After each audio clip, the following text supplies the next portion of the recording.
তোমরা অনেকে জিজ্ঞাসা করছিলে দাদা কিভাবে সূর্য করো আর কিভাবে আকাশটা করো আর কি কি কালার ইউজ করো, তো সবগুলোই আমি এই ভিডিওর মাধ্যমে বলবো।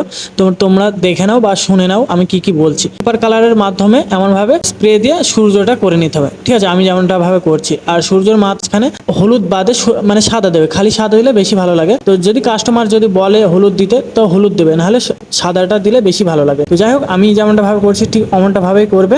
আকাশটা করব সাদা পেস্ট কালার নিয়ে, ঠিক আছে। তো একটু গ্লেজি রং নেবে, তো দেখতে বেশি ভালো লাগবে।